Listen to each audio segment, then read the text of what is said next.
Hello and welcome to Mile High Reefers. I'm Scott Anderson, and today we're going to check out the system I use for mixing salt water. So I've already done my water change. We're empty on the bottom tank, which is the salt water tank, and we've got a full tank of DI. So we're going to go through the process that I use, and hopefully you guys can use something similar to this. So as a quick overview, we have a bulk reef supply RO/DI system to produce all of the RO water. And the top tank is dedicated to RO water. There is a float valve in there, so every time I use the RO water, it automatically refills and shuts off. So you can see we have the red line running through the water intake line, so this is the water of the house, to the RO/DI system. And then there's a black line that runs out into this white pipe, which actually runs down here to the drain. And this is where all the wastewater goes, is down the drain.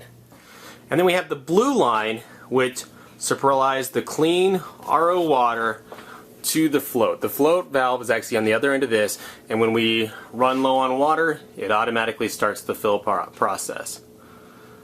So now we need to add some salt to the tank. Okay, so this is the 30-gallon tank that I use to mix my salt water. This tank holds 30 gallons of water, so I'm going to put 15 cups of salt in it. It takes half a cup of salt per gallon with this particular salt mix to make a gallon of water. So half a cup per gallon is 15 cups for a 30-gallon setup. So all I do, add a cup, 2 cups, and I'll repeat that process 15 times. So for the salt mix I'm using the Top Fin salt mix.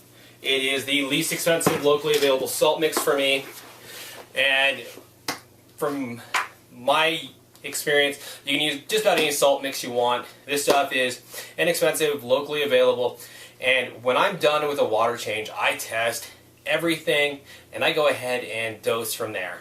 So I don't see the point in adding a bunch of extra stuff and spending extra money on your salt mix. But it's really whatever you want to use, whatever works for you. And we're going to edit the video here. I'm not going to make you watch the entire process, and we'll add water to it in a minute. Okay, so for my system, I've made the process of adding water super simple. All I got to do to add water is turn this valve. I've got 30 gallons of water up here. It'll fill this 30-gallon tank. Now, as soon as I turn this on, it's already started making new RO water for me because that float valve went down. So all I have to do now is wait for this to fill up. Okay, so the tank is now completely full of water. You can see it's just right above the 30-gallon mark. So what we're going to do is we're going to drop a power head in there.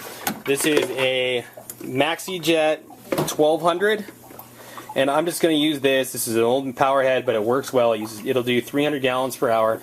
So I'm going to drop this thing in here and let it run for a good 2 hours. And that'll cycle this water 20 times over easy. So we're going to drop that in, plug it in, and then we'll come back in like 2 hours and we'll check the salinity. We always check the salinity. We check the salinity as soon as we make the salt mix, and we check the salinity before we use the salt water. Just very important that we always have good salinity levels. So,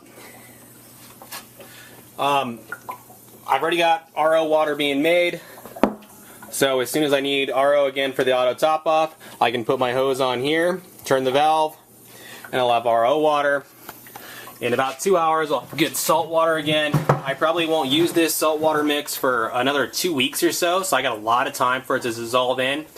I'm very much a believer in letting my salt water mix kind of set for a while. It's a little caustic when you first mix it up, so the longer you're able to let it sit, the better off you're going to be. But when I do need more salt water, it's as easy as putting the hose on here, running the hose into the bucket I want to use, turning the valve, and water runs out. Everything on this system is gravity powered. The only pump I use is for mixing.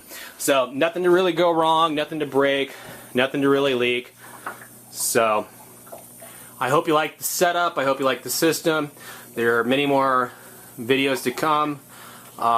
Like and subscribe. The more people like these, the more people subscribe, the more videos I'll make. So thanks for watching.